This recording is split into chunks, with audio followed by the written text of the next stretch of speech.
Hi hello welcome back to our channel options master guide.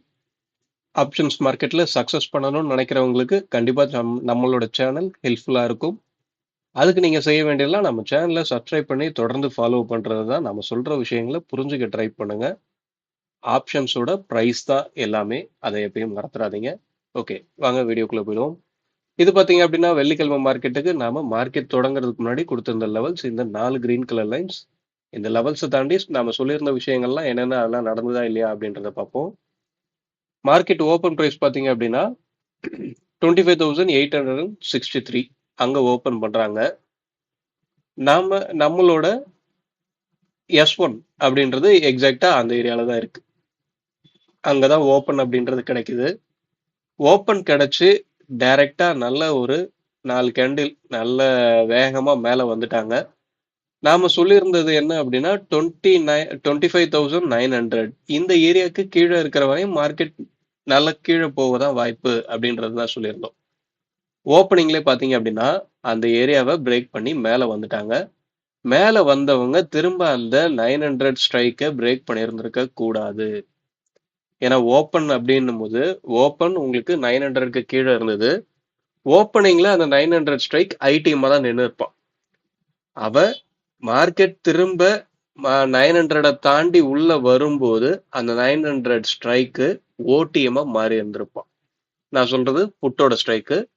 அவன் ஓடிஎம்மா மாறி இருப்பான். அவன் திரும்பியும் அந்த 900 பிரேக் பண்ணியிருந்திருக்க கூடாது. பிரேக் பண்ணிட்டான். திரும்ப அந்த ஓடிஎம்மா மாறின அந்த ஒரு ஸ்ட்ரைக் ஐடிஎம்மா மாறக்கூடிய சூழல் ஏற்பட்டுச்சு அப்படின்னா இந்த மாதிரியான மூவ்மெண்ட் தான் கிடைக்கும். மார்க்கெட் அதுக்கடுத்து டைரக்டா எங்க வந்திருக்குன்னு பாருங்க. நாம கொடுத்திருந்த S2 அந்த ஏரியால தான் நல்ல ஒரு சப்போர்ட் எடுத்திருக்காங்க. ஒன்ஸ் அதை பிரேக் பண்ணதுக்கு அப்புறம் நாம கொடுத்திருந்த லெவல்ல ஒரு ரெசிஸ்டன்ட் லெவலா மாத்திட்டாங்க. நாம மார்க்கெட் தொடர்ந்து மேல போகணும் அப்படின்னா 26,000 அந்த ஸ்ட்ரைக்குக்கு மேல நின்று பிரீமியம் சப்போர்ட் தான் இருக்கணும். அப்படி இருந்தா தான் மேல போக முடியும் அப்படின்னு சொல்லியிருந்தோம். மார்க்கெட் இந்த 900க்கு கீழவே திரும்ப வந்துட்டாங்க. நம்ம அன்னைக்கே பாத்தீங்க அப்படின்னா நமக்கு க்ளோசிங் அப்படின்றதும் 900க்கு கீழே தான் இருந்தது. ஸோ ஓப்பன் முக்கியம் அப்படின்றத சொல்லியிருந்தோம். அவன் ஓப்பன்ல கீழே தான் வச்சிருந்தாங்க. 900க்கு கீழே தான் ஓப்பன் பண்ணியிருந்தாங்க.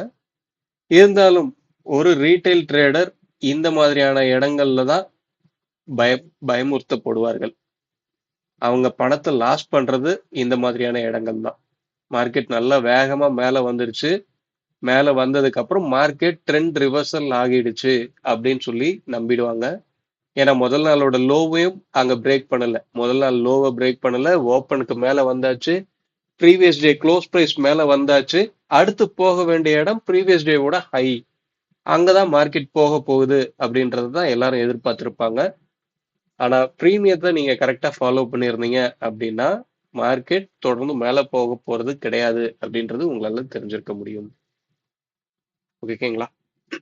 ஓகே, இப்ப நாம இதெல்லாம் ரிமூவ் பண்ணிட்டு திங்கக்கிழமை மார்க்கெட்டுக்கு உண்டான லெவல்ஸ் என்ன அப்படின்றத பார்ப்போம். அதை தாண்டி எந்த ஸ்ட்ரைக் என்ன சொல்லுது, பிரீமியம் என்ன மாதிரி சொல்லுது, மார்க்கெட் ட்ரெண்ட் ஆகணும் அப்படின்னா என்ன நடந்தா ட்ரெண்ட் ஆகும், அந்த ஒரு விஷயத்தையும் சேர்த்து பார்ப்போம். ஓகே, நாளைக்கு உண்டான லெவல்ஸ் எடுத்தாச்சு. என்ன அப்படின்னா 25,955, 25,881, 25,726, 25,644. இதுதான் நாம நாளைக்கு உண்டான லெவல்ஸா எடுத்திருக்கோம். இந்த லெவல்ஸை தாண்டி பிரீமியம் அப்படின்றது என்ன சொல்லுது அப்படின்னா மார்க்கெட் 25,800 எங்க இருக்கான், இங்க இருக்கான். இந்த ஏரியா பாத்தீங்க அப்படின்னா ஒரு நல்ல ரெசிஸ்டண்டா செயல்படுறதுக்கு வாய்ப்பு. இதுக்கு அடுத்த ரெசிஸ்டன்ட் நம்மளுக்கு 25,900. இந்த ரெண்டு ஏரியாவும் நல்ல ஒரு ரெசிஸ்டண்டா இருக்கிறதுக்கு உண்டான வாய்ப்பு இருக்கு. மார்க்கெட் சப்போஸ் இந்த 800க்கு மேலையும் 900க்கு கீழையும் இருக்கிற பட்சத்துல நல்ல ஒரு சைட்வேஸ்குள்ள போறக்கூடிய வாய்ப்பா மாறும். கிளியராவே மார்க் பண்ணிடுவோம். 800 to 900 அப்படின்னு இருக்க இடத்துல ஒரு சைட்வேஸ்குள்ள இருக்கக்கூடிய வாய்ப்பு அப்படின்றது கிடைக்கும். 800க்கு கீழே இருக்கிற வரையும் தொடர்ந்து கீழே போகக்கூடிய வாய்ப்பு. 900க்கு மேல நின்னு பிரீமியம் சப்போர்ட் அப்படின்றது கிடைச்சாதான் தொடர்ந்து மேல போகக்கூடிய வாய்ப்பு அப்படின்றது கிடைக்கும். 900 தாண்டினாலும் 950 அப்படின்ற ஒரு பேரிகேட் இருக்கு. ஆனா உங்களுக்கு 900க்கு மேல நின்னு பிரீமியம் சப்போர்ட், அதாவது பாத்தீங்க அப்படின்னா மார்க்கெட் 900க்கு மேல ஒரு 920 அந்த ஏரியால ஓபன் பண்ணி ஓபன் லோ இல்ல ஓபனுக்கும் லோவுக்கும் டிஸ்டன்ஸ் கம்மியா இந்த மாதிரி ஒரு விஷயத்த கிரியேட் பண்றாங்க அப்படின்னாவே ப்ரீவியஸ் டே ஹையை ஈஸியா பிரேக் பண்ணிட முடியும். ஆனா ஓபன் ஒரு 820 830 அந்த மாதிரி 800க்கு மேல கொடுத்து இங்க இருந்து மேல வராங்க அப்படின்னா மெதுவா மேல வந்து இந்த 900 950 இந்த ஏரியாவை ரீச் பண்ணும்போது தேவையான பிரீமியம் சப்போர்ட் அப்படின்றது கிடைக்காது. ஏன்னா டைம் ஆக அங்க டைம் வேல்யூ அப்படின்றது குறைஞ்சுக்கிட்டே போகும். ஸோ அந்த ஒரு விஷயம் இருக்கிறனால மார்க்கெட் திரும்ப ட்ரெண்ட தொடர்ந்து டவுன் சைடு வந்துகிட்டு இருக்கு. இந்த ட்ரெண்டை ரிவர்சல் பண்றதுக்கு ஒரே நாள்ல நடக்க முடியுமா அப்படின்னு கேட்டீங்கன்னா இப்போதைக்கு டவுட்டா தான் இருக்கு. அதுக்கு ஓப்பன் எங்க கிடைக்குது அப்படின்றது முக்கியம்.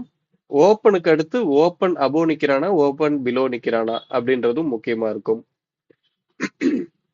இப்ப இன்னைக்கு பாத்தீங்க அப்படின்னா நாம சொல்லியிருக்க அந்த 800க்கு கீழே தான் 800க்கு கீழே தான் ஸ்பாட் இருக்கு. 722ல தான் ஸ்பாட்டை க்ளோஸ் பண்ணியிருக்காங்க. ஸோ அடுத்த ஒரு சப்போர்ட் அப்படின்றது நம்மளோட R2 இந்த 25,650 இந்த ஏரியா ஒரு சப்போர்ட்டா செயல்படுறதுக்கு வாய்ப்பாகவும் இருக்கும்.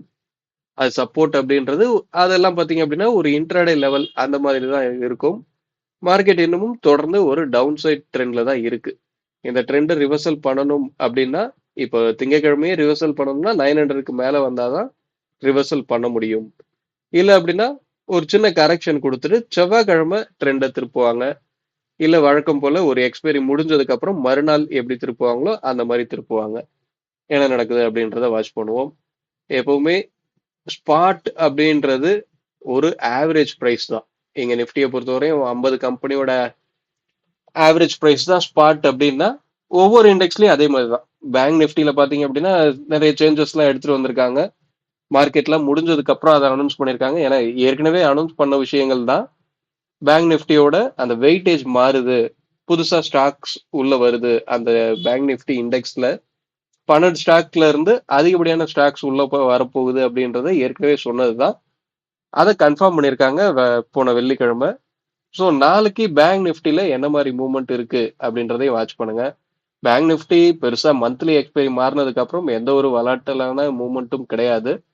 ரொம்பவே ஸ்மூத்தா ரன் ஆயிட்டு இருக்கு. அதை கரெக்டா நம்ம புரிஞ்சுக்கிட்டோம் அப்படின்னா கரெக்டான ஸ்டாப் லாஸோட நல்ல ப்ராஃபிட் அப்படின்றதையும் பேங்க் நிஃப்டிலையும் பண்றதுக்கு வாய்ப்பு அதிகமாவே இருக்கு. ஓகேங்களா? ஓகே, அதை தாண்டி நிஃப்டி பொறுத்த வரையும் பாத்தீங்க, நிஃப்டி கூட வேற சில இண்டெக்ஸ்க்கும் சொல்லியிருந்தாங்க.